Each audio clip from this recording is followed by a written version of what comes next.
Good afternoon, everyone. Welcome to Goodwill Workforce Development Department's live discussion panel. Today, we're going to be talking about job seeking skills. My name is Victor Johnson. I'm a career facilitator with Goodwill Columbus. Joining me today will be Carly Baird, Stacy Biddle, and Valerie Hawes. So I'd like to introduce our group and have them tell you a little bit about themselves. So we'll start with Carly. Good afternoon, everyone. As Victor said, my name is Carly Baird. Really nice to be here this afternoon. Thank you for joining us. I am a career facilitator with Goodwill Columbus. I've been with Goodwill Columbus for just over 3 years now in the workforce development space. I have a total of 10 years of experience in the human service field, working with various groups of people, including adults with disabilities, business professionals, and at-risk youth. I'm a certified coach and trainer who works in, I work in emotional intelligence and leadership, specializing in goal setting and relationship management, as well as my role at Goodwill Columbus.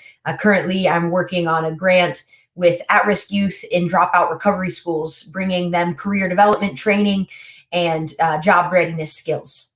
So thank you so much for having me, Victor.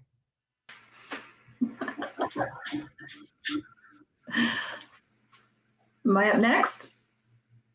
Hi. Sorry, Stacy. That's okay. But go ahead, please talk about it. Okay, sounds good. My name is Stacy Biddle. I am also a career facilitator here at Goodwill Columbus in the Workforce Development Department. Prior to me coming to Goodwill, I had 21 years of high school education experience as a teacher, as well as an assistant principal and a principal. And then I came to Goodwill, where I was first placed at Ohio Means Jobs, Columbus, Franklin County, as a talent development specialist, working with those with career development, career path, finding them training, and then went over to the Workforce Development Headquarters and joined Carly with our Catalyst Youth Grant and working with at-risk youth at dropout recovery high schools in Columbus to get them on a career path and get them training and get them set on the right foot. So thank you, Victor. Hi, Carly. And thank you for having me today. Thank you, Stacy. And now Val. Hi, everybody. As Victor stated, my name is Valerie Hawes, and I am the Organizational Learning and Development Lead here at Goodwill Columbus. One of my responsibilities is to oversee the training and development for our employees at Goodwill Columbus, but I'm also privileged with the opportunity to oversee the 2 career boot camps that we offer here in the Columbus area, which are work readiness boot camps. So a lot of the classes that we're offering on the online version on our platforms with Facebook and YouTube and LinkedIn and Instagram and so forth, we're offering those things online, but they are just a snippet of what we offer in a in-person atmosphere in the Columbus office. So it has been my pleasure to work with this particular team of people. And Victor and I work together on a day-to-day basis anyway, because he's one of the best facilitators that I've come across. But I've had the wonderful pleasure of working with Carly and Stacy too over the last few weeks. And I'm just excited about the work that we've done. So thanks for having me. Thank you all very much. We're all up now, and we don't have any questions in our chat yet, so I'm going to ask you some questions that we've gotten in the past from people. One of the questions is about resumes, and right now there are a lot of people doing a lot of hiring, and I got the question not too long ago: do we really need resumes when people are hiring so many people at one time? Stacy, what do you think? I think we always need resumes. You should always have a resume that you are tweaking and you are constantly changing and developing and making it better. But right now, there are so many companies that are hiring without resume. So if you want an immediate hire and they're willing to work with you and with just a job application and they'll hire you just like that, then go for it. But always have a resume in your back pocket. Always, because there's so many jobs out there that are going to require them and you need to have it. That's my thoughts. Okay. Another question we had was about the interview process, and it's during an interview, this question came up. During an interview, if I don't know the answer or I don't have the right qualification, can I just make something up? They wouldn't know the difference. I would like to answer that one. Okay. The answer is no. Under no circumstance whatsoever should you lie, because lies always come to the surface.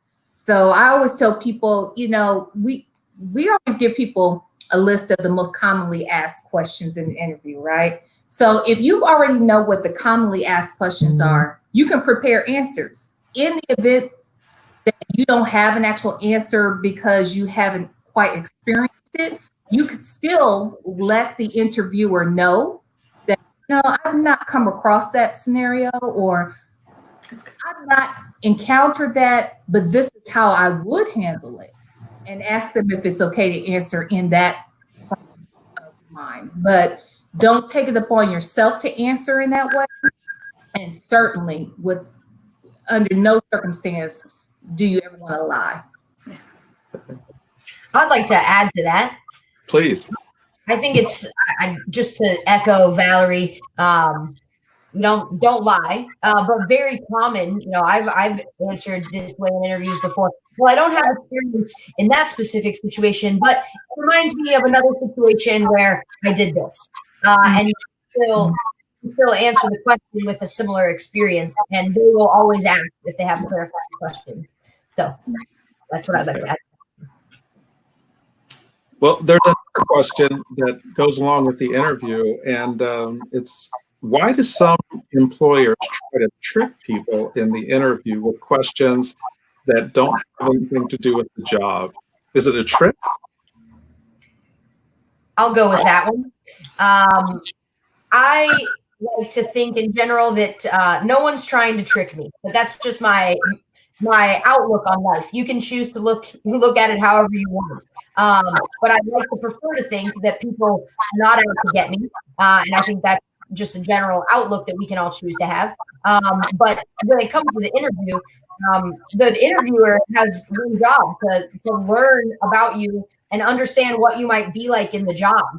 And we all know that we're not just a worker that is disconnected from your personality, right? I bring my personality into my work. I bring who I am into my work. So the interviewer wants to get an idea of what you're like, a little idea of what you'll be like on the job and how you bring your personality into work. Mm-hmm. Would anyone else like to talk about tricks in the interview? I'm good. No, I just would piggyback off of what Carly just said. I agree. I don't think that they're necessarily trying to trick you.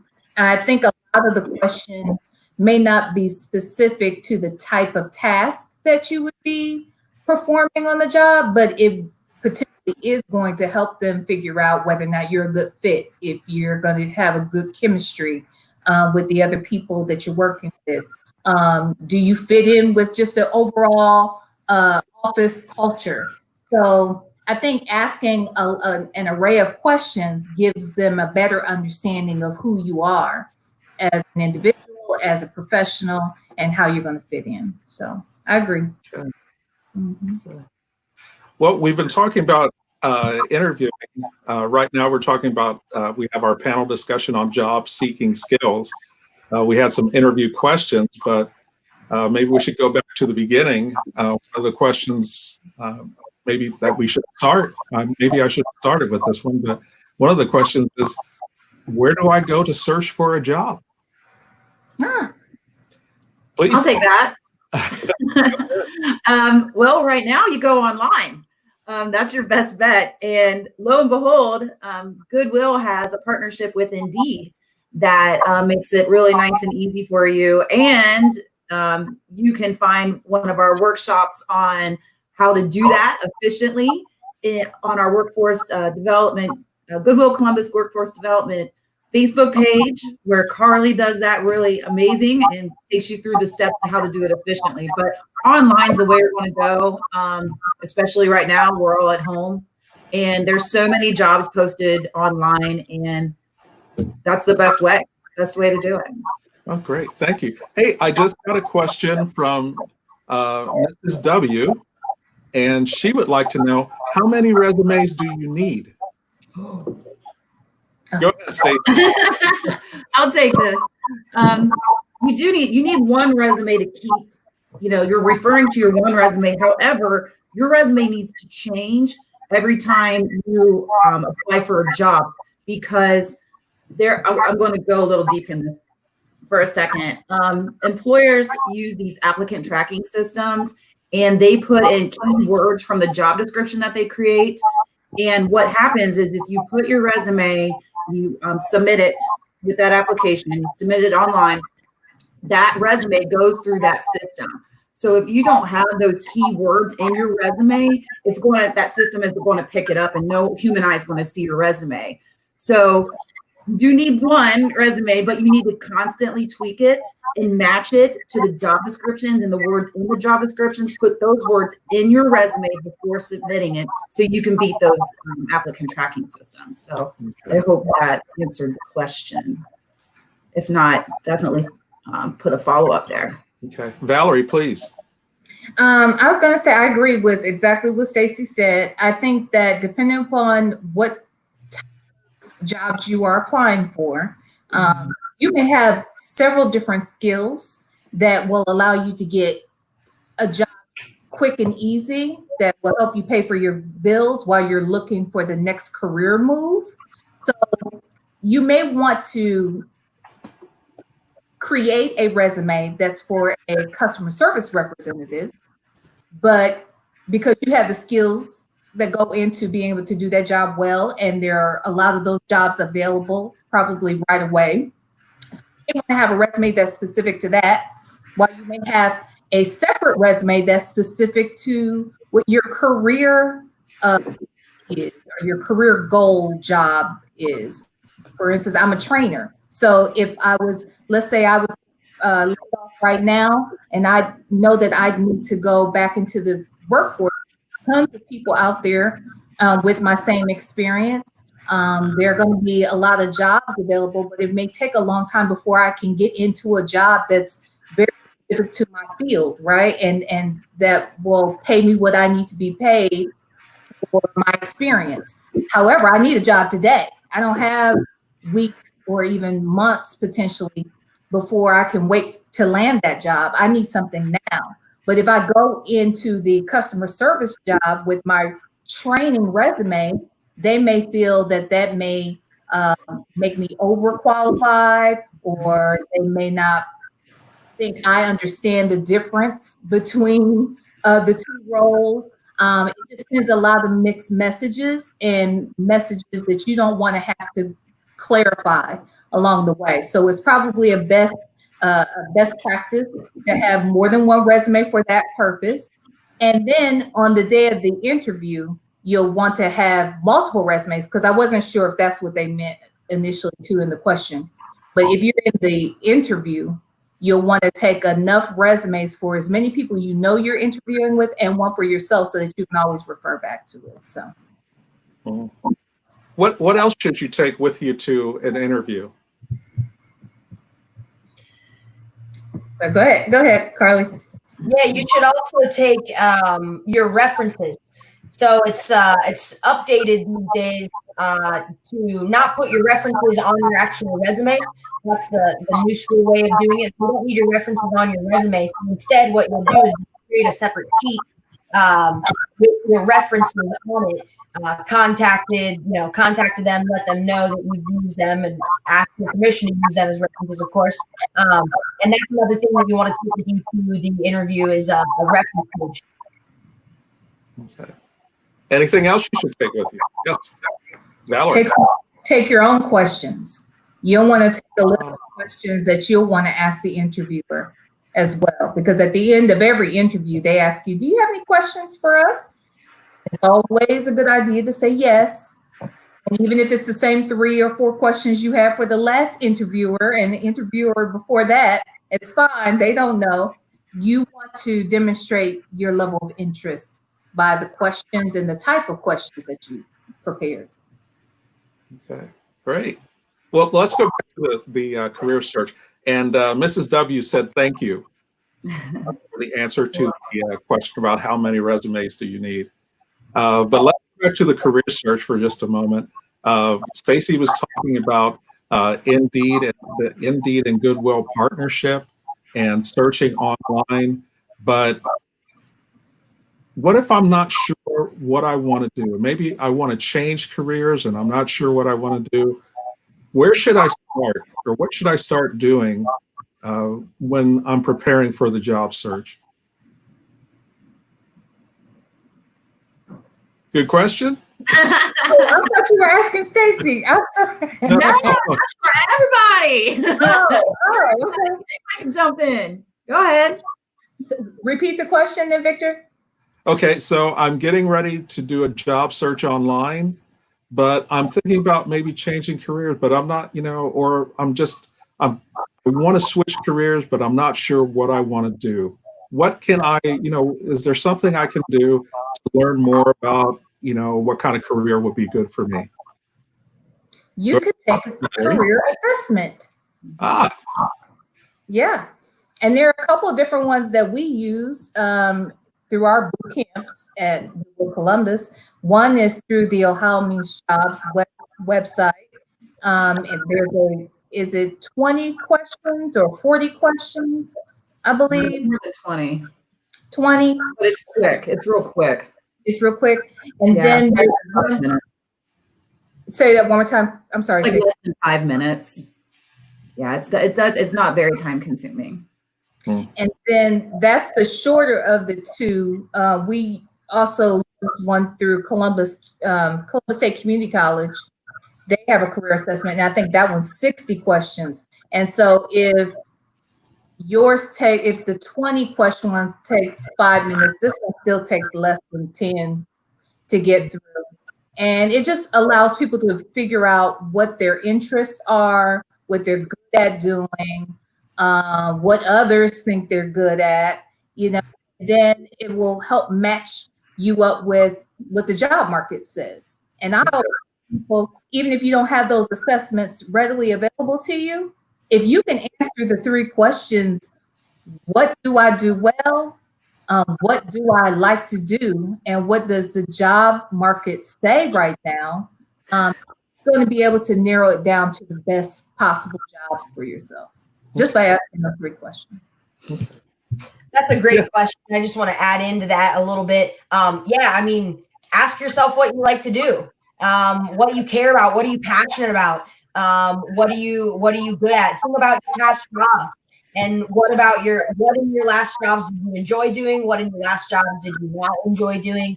It might speak a little bit to the type of work that might be involved in a future career, and really, thinking about what it is that you enjoy and what it is that you're passionate about. I mean, if you can find an intersection between your passions, your skills, and what the job market needs, then you're finding a perfect fit. And another way, to do that is to volunteer and to connect yourself and try new things, and to get into other options, occupations by volunteering. If you can. So that's another suggestion. In case you're just joining us, this is the Goodwill Columbus Workforce Development Department. We're doing a live panel discussion on job seeking skills. And with me are Valerie Hawes, Stacy Biddle, and Carly Baird. we were talking about searching for jobs, and you talked about if you're not sure, you can take an assessment. But okay, so I've taken an assessment, and now I'm online. So realistically, how many jobs should I apply for in let's say a week? How many jobs should I apply for? I'll take it. Valerie? I'll start, then Valerie, maybe you could add. Honestly, you need to create a schedule. You need to create goals for yourself. It depends on how many you feel comfortable each day of doing. What I recommend would not be like solidly just staring at the computer and working and applying for like 8 hours one day, because you're going to burn yourself out day after day doing it like that. So if you create a goal, of doing 2 to 3 a day, that's a great goal, because applying for jobs is time consuming. Again, you have to relook at that resume, making sure that resume is fitting that job description, and that takes time. You probably have to redo a cover letter. And then of course that whole online filling out that application process, putting in your references and all of those things. So it is very time consuming and it's draining. But if you just set a goal for a number per day that you're comfortable with and you can work with, and you don't become overwhelmed or burn out, approach it that way. Okay. Nice. Was there anything you wanted to add, Valerie, or? No, I mean, I agree wholeheartedly with what she said. I think you definitely need to set a goal, and instead of saying I'm going to sit, almost exactly what Stacey said, instead of saying I'm going to sit here for 8 hours and look for jobs for 8 hours, instead say I'm going to apply to at least 5 jobs or 7 jobs today. And don't stop until you completed 7.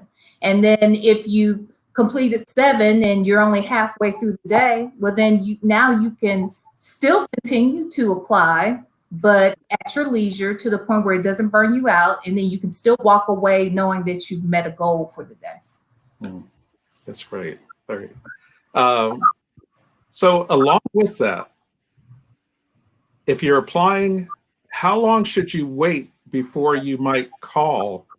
If you haven't heard anything, you apply for a job, you haven't heard anything, how long should you wait before you call someone to ask about your resume or your application that you put in?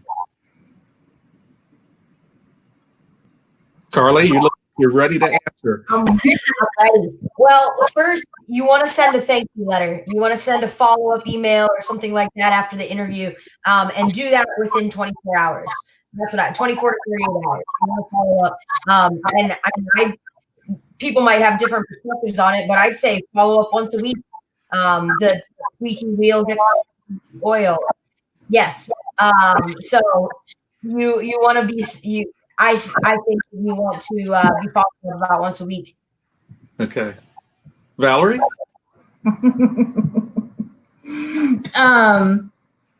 I would say that after you have applied for the job, right, or you've gone on the interview, that you want to ask in the interview, one of the first questions could be in the interview, how soon will you be making a decision, or what are the next steps in this process? That will give you an indication as to when a decision is going to be made. If you know that they're not making a decision until next week, then I wouldn't call them back until next week. And then at that point, you call every day, once a day, for anywhere between 5 and 7 days straight. Now that sounds obsessive, but honestly, I don't think you'll have to call that many times before you get a return call and the answer to the question that you're looking for. But you'll want to do that strategically. You don't want to call at the same time every day. You'll want to mix it up so that you're making sure that you're catching them at the most opportune time. And trust me, they'll eventually call you back and let you know something, because if nothing else, I always tell people, they'll call you back, so you'll stop leaving them so many doggone messages. Okay. So just go ahead, leave a message. Be polite. Would you both, or would all three of you, would you use the same kind of timeline if you have not had an interview, but you've sent in an application, no interview or anything, but you just haven't heard anything on your application. Because I have heard the squeaky wheel gets the grease, but I also heard the squeaky wheel gets replaced. So what's a good amount of time, to keep asking about a job, and, how often during that period should you ask about it?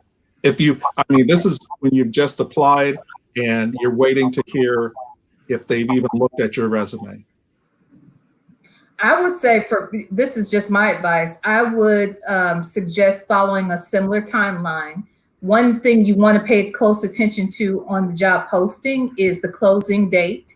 A lot of times people are not even reviewing resumes until after the closing date. It just depends on the recruiter and the company, but they may not even look until after the closing date, or some have been looking all along, but still won't make any real calls or follow up until after the closing date. So be mindful of the closing date.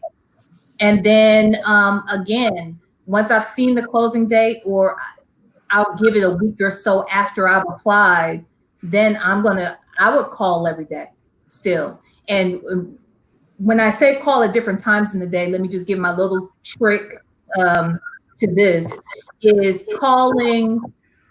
Let's say if you are dealing with a busy executive, 9 times out of 10, when they walk into the office, they're probably going to check their voicemail, check their emails, and then they're going to go off to their meetings or their appointments or whatever it is that they do. But then they'll stop back by their office again and check voicemail and emails right before lunch. They'll do it again after lunch, and they'll do it again at the end of the workday. So if yesterday I called first thing in the morning, tomorrow I'm going to call right before lunch. And if the next day I haven't heard anything back, I'm calling right after lunch, and the next day at the end of the day. That way you're catching them the most opportune times to catch them, and they'll probably pick up the phone right away because they'd rather answer the phone than have another voicemail or email coming through. So I would follow the same sort of guideline, but that's just my advice. Ladies, you guys have something else different? No, I think that's great advice. In fact, I learned a little something just then. Well, Carly said Great something advice. a little bit ago, and it was actually one of the questions in this day and time, and especially in this period of history. Do you really need to send a thank you note? I think you send a thank you email.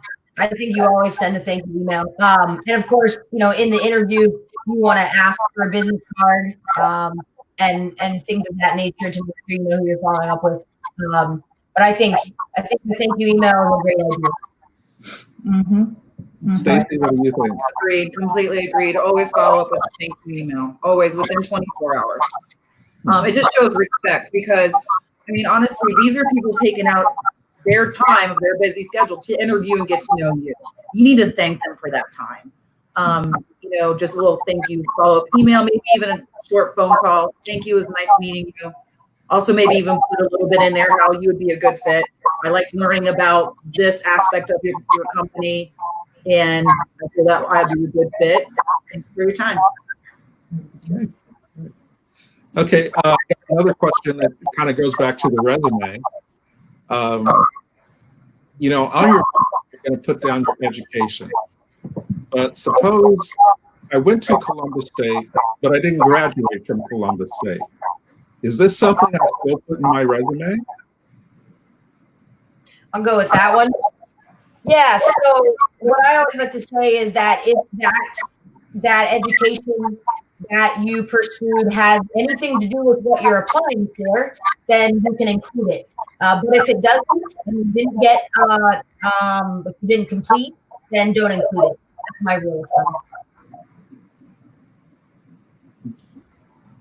Valerie? I would say I probably list what courses I took if I thought that the courses would be helpful or would somehow tie my experience and my skill set into the actual job. Mhm. So I would probably list those things. If I'm going to continue or planning to graduate, I definitely would list anticipated graduation date or anticipated completion date. So I think that there's value in adding or saying something that I'm a current student at, whatever. I mean, I would state something that demonstrates that I appreciate and value learning and that I'm always in the process of developing myself. And I think that every employer wants to see that. So along those lines, with the resume, when it comes to experience, now I've heard, and I'm probably everyone who's ever done a resume has heard, try to keep it to one page. But what if you have a lot of experience? Then how far should you go back, and what should you do? Carly. What's your I'd love to speak to that. Yeah. So they say 8 to 10 years of experience is as far back as you want to go. But I say no resume needs to be over 2 pages. So 1 to 2 pages is a good rule of thumb. It's going to be real hard to get it in one page, especially if you have 10 years of experience. And it also depends on if if the work you've done is relevant to the job you're applying to. You want to include the things you've done that have to do with what you're applying for. So no more than 2 pages. Okay. All right. Well, I'd like to thank our panel, Stacy, Carly, and Valerie, for their help today on this live session. And anyone who's watching, thank you for watching, tuning in. If you have any questions, you can send them to us. Actually, you can still put them in the chat box, even on a replay. So if you have questions, please put them in. Next live session, we'll try to answer those questions for you. Thank you very much, and have a great afternoon. Hi, thanks. Bye, everybody.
Hi, Carly.